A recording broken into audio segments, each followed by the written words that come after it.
Hey everybody, welcome back to Tech Odyssey. So I want to talk about something with the new S22 phones and kind of cut through the BS a little bit and explain what's going on and why it should matter to you, or if it even matters at all. So with the S22 phones, when Samsung did their announcement, they talked about this brand new technology, LTPO 2.0.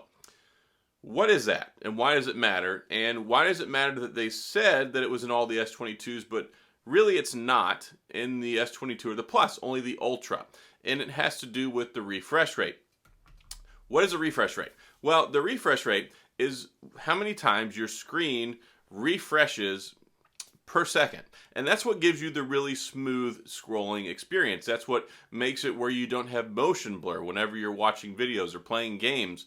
It's a cool thing. It's been around in TVs for a long time. I mean, I remember when I bought my first 120 hertz TV and I was like, ooh, this is the coolest thing. And then they had like 240 hertz that they do some crazy algorithmic stuff. But at the end of the day, what it's supposed to do when you have it in a phone, the LTPO, or with the S22 and S22 Plus, is actually LTPS. There's a difference in the technology there, but basically what it means is that the S22 Ultra can go down to 1 hertz, one refresh rate basically per second. And essentially, like if you're looking at a still image. When you're looking at a still image, it doesn't matter if it's 1 hertz or 4,000 hertz, it's going to look exactly the same. You don't have to worry about motion blur because you're looking at a picture. And that's effectively what you're going to get. So if you're not doing something that involves scrolling, if you're just sitting there looking at maybe the home screen, if you don't have like an active wallpaper, then it uses less power. Less power is a good thing because when you're running at 120 hertz, that means the screen is refreshing the image 120 times per second. So when you're using your phone and you've got the screen up and you're scrolling through your Twitter feed, you're scrolling through your Instagram feed, you're watching a video, then it looks nice and smooth. You have an image that looks much smoother. If you go like this and it's so like it blurs by really fast. Typically, when you have an older phone, so even like an iPhone 12, it's got a 60 hertz refresh rate. It doesn't have the ProMotion display. If you have an older Samsung phone, going back to like the Note 10, the S10 phones, that was the thing. That was basically the norm, and we were okay with that. So a lot of times people are like, oh, who cares about the refresh rate? And when they started with it, the first mainstream phone in the US that had it was the OnePlus 7 Pro, offering a 90 hertz refresh rate. And it was really cool. You know, back then I thought I was Mr. Big Time. I was able to get into the event and I flew all the way up to New York City to go see it. It was a really cool thing. And that was one of the cool things. I was like, all right, sweet. We've got 90 hertz refresh rate. It'll be great when everybody gets this. Samsung followed along very quickly after that. But now we've got different variable and varying devices with refresh rates. The Pixel 6 has a 90 hertz refresh rate, meaning 90 times it refreshes the screen in 1 second. And then you have like the Pixel 6 Pro is 120 times a second. And then you look at like the S21 FE, 120 hertz, all that good stuff. So when we talk about the different types of that technology, see, when we first got these 120 hertz refresh rate screens, it was at 120 hertz all the time if it was on. So what it did is it burned up more battery. And then they came up with this adaptive refresh technology, effectively LTPO or LTPS. And that's what helps save some of that battery life. Because if you're running a phone at Quad HD Plus, 120 hertz, it is a gas guzzler on the battery because not only are you displaying at the highest resolution, it's a large screen typically, and then you've got that fast refresh rate, it drains through the battery. So it's cool, we got these big batteries, but then it's like, why are they not lasting that long? And it's the other reason why when you get a Samsung phone, half the time it's on a lower refresh rate and a lower resolution. And Samsung likes to try and sneak that in there, especially when they first started doing it. I remember I got the S20 Ultra. I got that one and I was like, okay, cool. I go into the display settings and out of the box, it's on the standard refresh rate and 1080p. So I was like, okay, cool. So it's one of those things where people may not even know to go turn it on in the display settings and they think they're getting better battery and they think they've got this new feature, but it's not even enabled. So check that out if you get one of these phones. Samsung is notorious for doing this. I don't know if they've actually got it as standard yet, but when you talk about these new phones, it's kind of frustrating because Samsung led everybody to believe that all of the S22s had this new LTPO 2.0 technology, which throttled down to 1 hertz. And that's a big deal. 1 Hertz is a big deal. Now, 10 Hertz or 40 Hertz, and that's the thing. The S22 and S22 Plus are capable of going down to 48 Hertz, which is lower than the normal 60. You're going to save maybe a little bit of battery. I think it's probably going to be a minuscule difference we have there. The biggest thing for me is the 120 Hertz, and that does concern me because when you look at the S22, and I've talked about this in other videos, it only has a 3700 milliamp battery.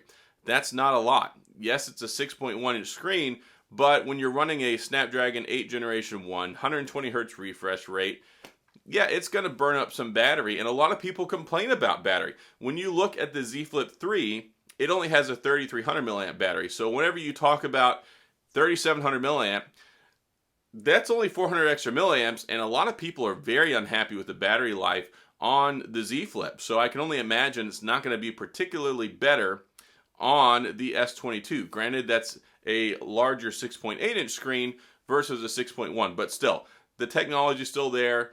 It's still a power guzzler, and I always worry when we talk about phones saying, okay, you're going to get better battery life. Generally, I find that not to be that much of a case. So, when we're talking from an education perspective, yes, a variable refresh rate is great because it can throttle down. If you can go from 1 Hertz to 120 Hertz and back and forth pretty quickly and have a seamless experience, that should help out. That's going to be good for the S22 Ultra, but then again, it's also got a 5000 milliamp battery, but also the capability of doing Quad HD+. So I don't like that Samsung did that and they didn't disclaim that until afterward when people were talking about it and found out that really it's only going down to 48 Hertz, it's not going down to 1. So the S22, S22 Plus, LTPS technology, it can throttle down to 48 Hertz or as high as 120 Hertz, and then the S22 Ultra can go down to 1. So S22 Ultra, the only one with that fancy new screen, and it will have the most battery savings because of the ability to do that. So looking at the S22 and S22 Plus, that's one of the reasons they give you a 1080p screen. It's not 100% so they can upsell you on the S22 Ultra, which of course has a better resolution. It's also to save on battery, because if you have a 1080p resolution versus a Quad HD Plus, you're going to save battery there as well, because it costs a lot of extra battery, a lot of extra juice to display a higher resolution, especially at a higher refresh rate. So that's what I wanted to do in this video. I wanted to explain to you the concept, because a lot of people don't understand the technology when they talk about it, and then they don't understand the impact, especially whenever Samsung is not really advertising it correctly. Samsung finally updated it on their website, but it took them almost a week to do it. So now we find ourselves in a position having to backtrack and explain what Samsung should have explained in the first place. I guess they just didn't want to waste time during their keynote.